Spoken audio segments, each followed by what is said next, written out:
6 Common Mistakes to Avoid When Starting New Software. In the business arena, software remains one of the fastest growing categories of startups today, and for good reason. The scalability of the software, and its unique ability to serve 1 million users, makes it the ideal weapon of choice for entrepreneurs looking to make a big impact. In my 1+ years as a software developer, and as the co-founder and operating partner of CiteMed, I have built my own software, hired teams, and worked for teams hell-bent on creating the next big thing.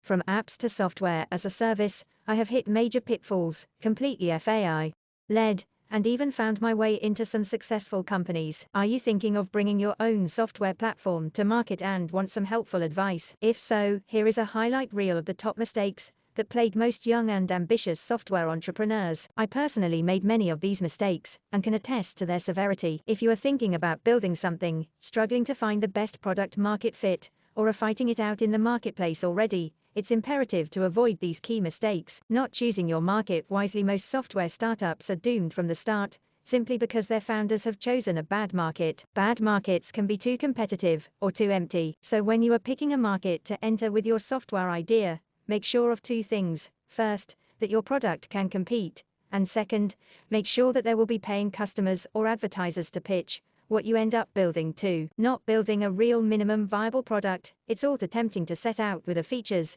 functionality list that rivals the top competitors in your space. However, you are wasting your time and resources if you are waiting to build the perfect product before launching. It's common Silicon Valley wisdom to launch a version of your software that you are a little embarrassed by. This is sage advice and should be heeded. The reality is, until you get feedback from real users and customers, you won't be able to know exactly what to build. So take a guess of what that may be, build the fastest, quickest, dirtiest version of that guess, and then go out there and try and get people to use it. Not knowing who your target user is. While you may not know exactly what to build, you should have a very strong notion of who you are building it for. To do this, construct a detailed avatar of your ideal user. Who are they? Where do they work? What do they do for fun? Why would they need your software? The more you understand your target user, the better your software product will turn out. You can add functionalities and more that they would really find valuable. Underestimating your budget. If you are in the more traditional startup and venture capital world, this translates into one thing: raise enough money. If you are a bootstrapper and self-financed,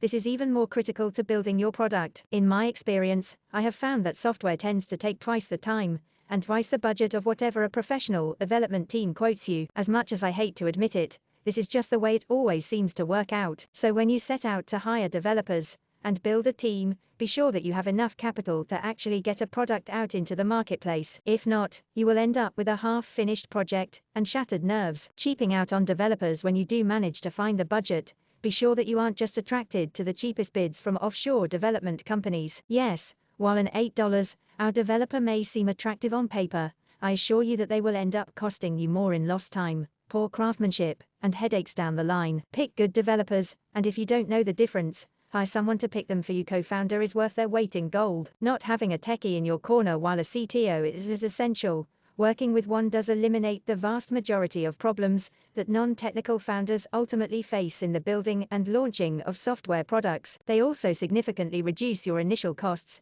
if they can write a large portion of the code themselves. If you can't find a suitable co-founder that's a programmer, simply having a friend or trusted advisor in your network to vet ideas and hire developers is well worth the effort to secure. Waiting to launch. Waiting until things are perfect is one of the biggest mistakes I have made in my software career. The truth is, your software will never be perfect, and by waiting, you are losing out on the most precious asset of all startups: real user feedback. To combat this, instead of waiting to launch immediately, but with a very fast system in place to hear about and fix bugs. For example, you can set up an email address that all of your users can be instructed to send problems to, a phone number directly to you, or a live chat box. The important thing is that users have an easy way to complain to you. The second part of this is a way to quickly fix things. This is more of a challenge for your development team, but be sure that your developers have the capacity to fix things and get them to your customers immediately without a complex process of updating your software. To wrap it all up, congratulations on starting the journey of bringing new software to market. Make sure to avoid some of the most common mistakes